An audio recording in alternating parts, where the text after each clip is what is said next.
On April 4th, 1968, Martin Luther King Jr. was assassinated at the Lorraine Hotel in Memphis, Tennessee, where he had been speaking in favor of black sanitation workers who had been on strike since March of that year. However, this was not the only assassination attempt made on his life. While he endured many threats and even attempts, the attack on September 20th, 1958 was without a doubt the most dangerous prior to the one that would take his life. On that day, in a New York bookstore, Izola Curry would make an attempt on King's life, shouting that he would have killed her first. It was an attack that would leave him hospitalized and fighting for his life in a Harlem hospital.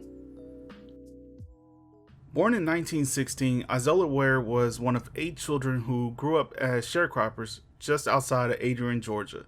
In the 7th grade, she dropped out of school. Not much is known about her during this time, but in 1937, she would marry a man named James Carey, taking his last name. She would continue using his name despite the couple breaking up just 6 months later.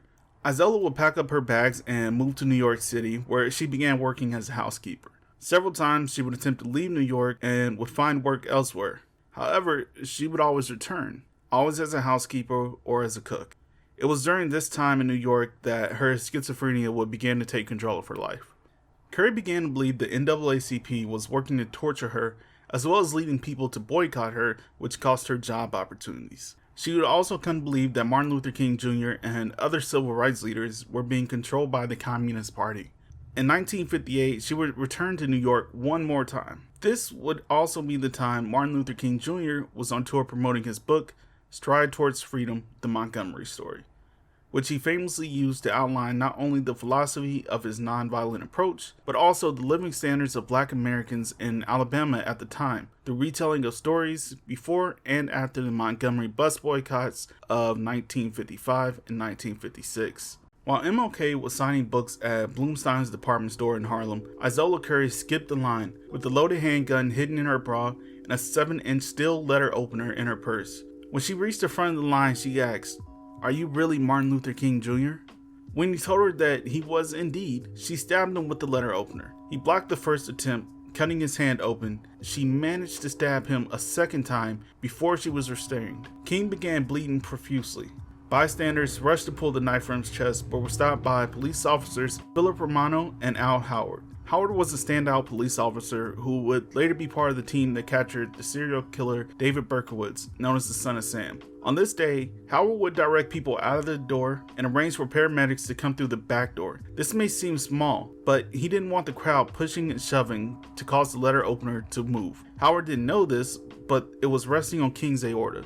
Later, Dr. Aubrey de Lambert Maynard would tell King, "If you had sneezed all those hours of waiting, your aorta would have been punctured and you would have drowned in your own blood." King was taken to the hospital, still sitting in a chair. Avoiding the pushing and shoving of the crowd, Dr. Maynard would successfully remove it, and King would issue a press release stating he felt no ill will towards Izola Curry. He would write, "I am deeply sorry that a deranged woman should have injured herself in seeking to injure me.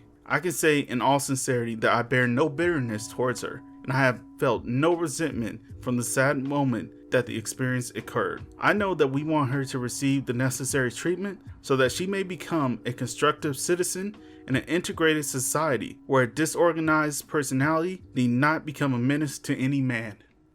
During Curry's interrogation and trial, a great deal would be revealed. She bought the gun for just $26 in Daytona Beach. She had no intentions of ever shooting King, stating the gun was for her defense in case his supporters attacked her that day.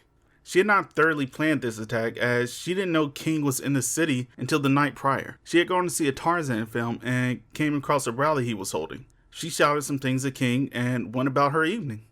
A few places say security ushered her along, but I wasn't able to get a strong confirmation on that. It would also be revealed that not only was she a paranoid schizophrenic who was in a state of insanity, but also had an IQ indicative of mental retardation.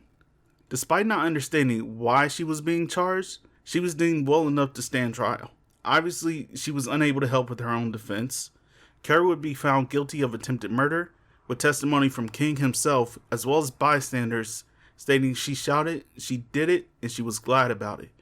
Curry will spend the rest of her life in various psychiatric facilities and nursing homes before dying at 98 years old in 2015.